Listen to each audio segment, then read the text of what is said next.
Hola de nuevo, continuamos con la lección 7. En este vídeo vamos a hablar de la dinastía 27 y 28. La dinastía 27 es la primera de las dos dinastías de origen persa que van a dominar Egipto en esa segunda mitad del primer milenio. La dinastía 27, como ya vimos, se inicia con la conquista de Egipto por parte de Cambises II. Recordemos que Cambises II alcanza el trono hacia el año 530-528, según autores. En todo caso, Heródoto nos informa de que fue en su año quinto de reinado cuando se produce esta conquista. Con Cambises II se inicia una época persa que se va a prolongar durante más de un siglo hasta el reinado de Artajerjes II, y aunque después con Artajerjes II los egipcios consigan la independencia con Amirteo, que constituirá el único miembro de la dinastía 28, a pesar de esta independencia egipcia, pasarán varias décadas para nuevamente quedar Egipto dentro de la esfera persa, esta vez bajo el cetro del rey Artajerjes III, que era hijo del último rey persa que había dominado Egipto en la dinastía 27 de Artajerjes II. Los persas consiguieron un gran imperio, un imperio que hacía frontera con las estribaciones occidentales del Himalaya, con la India, con el mar de Aral, hoy casi desaparecido, con el mar Caspio, con el mar Negro, con Tracia, el propio Egipto. Pero recordemos que cuando Cambises II conquista Egipto, cuando cae Pelusium, Memphis y Tebas, las fuerzas de Cambises II aparentemente, según nos cuentan algunos relatos, fueron más allá e intentaron también la conquista de Nubia. Esta conquista terminó, por lo que sabemos, en fracaso, si es que realmente se llegó a intentar, pero en todo caso, en la Padana de Persépolis tenemos un relieve que nos muestra a un nubio con elementos, llámese tributos, llámese regalos, ofrecidos por los nubios a los persas. Entre estos tributos vemos, por ejemplo, marfiles, un okapi, etc. Y otra misión que acabó en fracaso por parte de Cambises II fue el intento de someter a los habitantes del oasis de Siwa, un oasis alejado del delta, de la cuenca del Nilo, hacia occidente, casi en la frontera con Libia, y es una aventura de la que también tenemos relatos por parte de Heródoto, que nos habla de una gran expedición militar que acabó sepultada durante una tremenda tormenta de arena. Hay una escultura que sí que me gustaría mencionar por el interés notable que tiene. Por una parte, es la única escultura de bulto redondo que nos ha quedado de un rey de la Persa aqueménida, pero por otra parte es una escultura que, aunque fue hallada en la puerta este del palacio de Susa, esta pieza en realidad estuvo originalmente en Egipto, al menos eso es lo que se piensa. La escultura fue hallada en el año 1972, actualmente está en el Museo de Teherán y originalmente medía casi 3 metros de altura, por lo tanto un tamaño superior al natural. Está hecha en grauwacca, es decir, esta piedra que los egipcios conseguían en el Wadi Hammamat, wadi que Darío I también puso en explotación. Pero esta pieza tiene interés no solo por lo que comentaba, sino también porque en ella se mezclan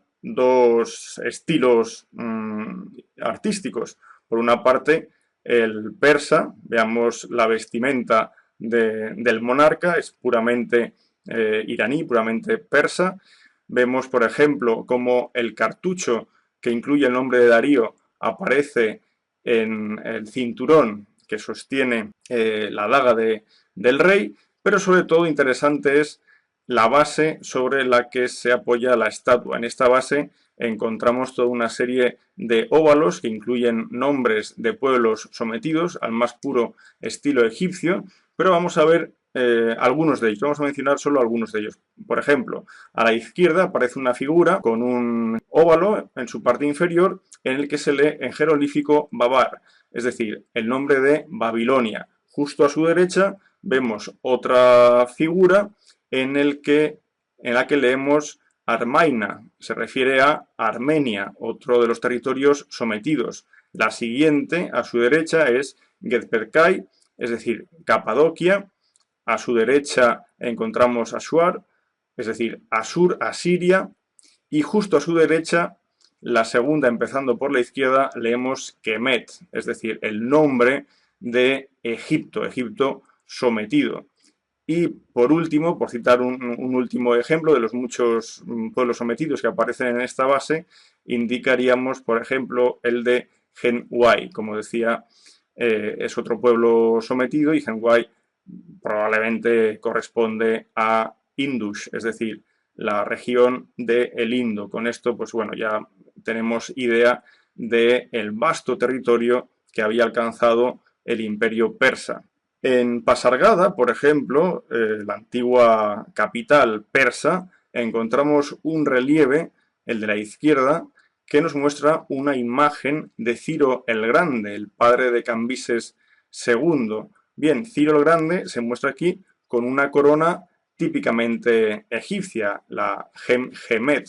Esta corona Hemhemet la conocemos sobradamente en Egipto, con lo cual aquí lo que tenemos es una, bueno, pues una copia, ¿no?, de un tipo de corona utilizada por los egipcios y que ahora también va a aparecer en algunos elementos de la iconografía persa. Vamos a ver cómo hay una transferencia cultural entre egipcios y persas durante esta larga ocupación.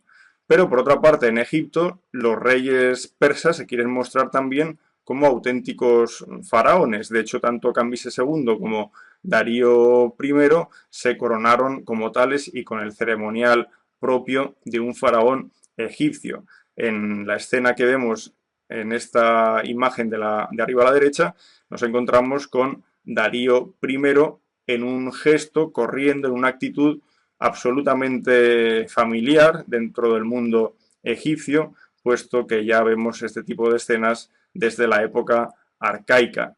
Y en la parte inferior derecha podéis ver los restos del templo de Ibis en el oasis de El Jarga, un templo que, aunque tiene intervenciones anteriores a Darío y también de época tolemaica, en líneas generales lo que vemos es de época persa. Vemos como los persas también quisieron respetar esta parte de la cultura egipcia.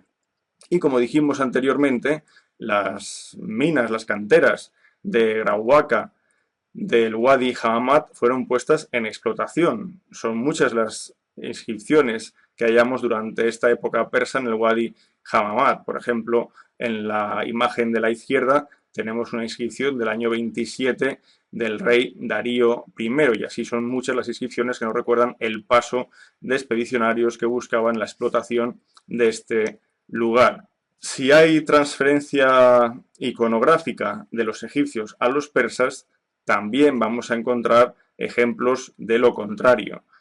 En la parte izquierda veis una imagen de un colaborador de Darío I, pero también lo fue de Cambises II, que es Udja-Horresne. Este es un personaje muy importante que colaboró, se puede decir así, colaboró para que el dominio persa en Egipto quedara facilitado en muchos aspectos. Por ejemplo, él hizo o participó de la confección del protocolo real del rey persa y también, por ejemplo, obtuvo el permiso del rey persa para limpiar la ciudad de Sais, o al menos la parte más próxima o interna al templo de la diosa Neit de Sais. Incluso Udja-Horresne vivió junto al gran rey en Susa durante un tiempo antes de volver a Egipto. Pero lo que quiero que veamos, tanto en la estatua de Udja-Horresne del Museo Vaticano como en la estatua de Ptah-Hotep, que es la que vemos en la figura central del Museo de Brooklyn, es un detalle. Por una parte, en la primera, una pulsera que tiene dos cabras que se miran como detalle, y por otra parte también el collar que lleva la estatua de Ptahhotep, también con otras dos cabras. Os pongo un ejemplo de este tipo de iconografía en la pulsera que vemos en la imagen de la derecha. Es típicamente persa. El rey Darío llevó a cabo toda una serie de mejoras en las infraestructuras del territorio egipcio. Quizás la más conocida es la del canal que unía el Mar Rojo con el delta del Nilo. Recordemos que Nekau II, el faraón egipcio de la dinastía 26, había comenzado con esta obra descomunal, pero quizás por razones de seguridad prefirió dejarla inacabada. En todo caso, Darío I la concluye y de esto quedan varias pruebas documentales, son varias las estelas que se hallaron en la zona por la que transcurrió el canal. Entre estas estelas, la que vemos ahora en pantalla, de la que he extraído un pequeño fragmento de texto, un texto cuneiforme, en la que se habla precisamente de ese dominio de Egipto, la orden de realizar el canal y de las ventajas de realizar este canal, porque de ese modo se ponía en comunicación Egipto con Persia, comunicándolas por mar, desde el Golfo Pérsico, pasando por el Océano Índico hasta el Mar Rojo. Si queréis información sobre este fabuloso canal, que durante mucho tiempo estuvo en funcionamiento, después fue colmatado de sedimentos, vuelto a limpiar, etcétera. Si queréis ver información sobre este canal, os recomiendo el artículo que aparece en pantalla. Los reyes persas se enterraron en Persia. Todos conocemos las magníficas tumbas rupestres de Nag y Rustam, donde tenemos enterrados buena parte de esos monarcas persas. También hay algunos en Pasargada. Pero para aquellos funcionarios, mercenarios, etcétera, que los persas se trajeron a Egipto y que en muchos casos hicieron vida en Egipto, los enterramientos se produjeron, por supuesto, en aquel país. Y es en este punto donde debemos mencionar otra forma de esa transferencia cultural entre unos y otros. Por ejemplo, la estela de la izquierda, que es de comienzos del reinado del rey Jerjes I, nos muestra en la parte superior, en ese registro superior, inscripciones jeroglíficas, la figura fácilmente reconocible de Osiris sentado en su trono, pero fijémonos en la parte derecha. A la derecha de Osiris, esas dos figuras no son para nada egipcias, miremoslas bien. Estas figuras no representan habitantes de Egipto, estos son extranjeros y como tal son fácilmente identificables, sobre todo fijémonos por su peinado y no solo ya por el vestido, sobre todo por el peinado. Pero si vamos más hacia abajo, en el registro inferior, vemos otro tipo de escritura. En realidad esto no es demótico, por supuesto no es jeroglífico, esto es arameo. El arameo era una lengua franca del momento, era como el inglés de la época. Por lo tanto, esto es una estela hallada en Saqqara, por desgracia hoy desaparecida, durante la Segunda Guerra Mundial fue destruida, pero una estela que nos muestra cómo elementos de origen semita o también en otros casos de origen persa van a adoptar toda una serie de cualidades propias de los egipcios en sus enterramientos. Y ya en la imagen de la derecha vemos un altar existente en Karnak, que es un altar de fuego, por lo tanto un altar de tipo zoroástrico y común dentro de la religión que profesaban los persas, pero este altar se erigió junto o en la zona este de Karnak. Y dentro de las innovaciones que aportan los persas a los egipcios, sin duda podemos mencionar la de los qanats. Los qanats son una serie de pozos que comunican con un túnel inferior y que sirven para la recogida de aguas subterráneas. Claro, los qanats son importantes, sobre todo cuando estamos en un ambiente desértico como este cercano a Ain Manawir, en el oasis de Jarga. Podéis ver información sobre los qanats en el artículo que os pongo ahora en pantalla. En Persia son muchos los Khanats existentes, en Egipto los ejemplos son, bueno, muchos menos. Y bien, una vez dejamos atrás el reinado de Cambises II y Darío I, a la muerte de Jerjes I, accede al trono de Persia Artajerjes I, y esto va a ser aprovechado por los egipcios para realizar toda una serie de revueltas. Hasta este punto podemos decir que bueno, pues la actividad de los persas en Egipto fue ciertamente positiva, a pesar de esa leyenda negra, ¿no?, que rodea la actividad persa, sobre todo de época de Cambises II. Egipto, tengamos en cuenta, se había convertido en la sexta satrapía o sexta provincia del imperio persa de las 20 que contaba. El tributo anual de Egipto a Persia era de 700 talentos, según nos cuenta Heródoto. Pero es que además tenemos informes contemporáneos, como el papiro 215 de la Biblioteca Nacional de París, que nos habla de que en el año 3 de Darío I, este monarca quiso aceptar el derecho, las leyes propias de los egipcios, porque mandó reunir a todo un gran equipo de sabios, escribas, etcétera, para que reunieran en un informe las leyes, ¿no?, que se procuraban en Egipto hasta la época del faraón Amasis. Y tras un largo proceso de trabajo, que duró, si no recuerdo mal, unos 16 años, se publicaron estas leyes. Por lo tanto, Darío acepta el derecho egipcio y esto es importante, esto es un éxito importante de la administración persa en Egipto. Como decía, llegamos al año 465, que es cuando accede al trono Artajerjes I, y en ese momento, o muy poco después, aprovechando las siempre difíciles situaciones que se producen entre la muerte de un rey y la venida de su sucesor, aprovechando esto, se crea una rebelión en el delta, una rebelión que parte de Sais y que tiene como principal miembro a Ínaros. Este Ínaros pedirá la ayuda de los atenienses. Atenas enviará entre 40 y 200 barcos.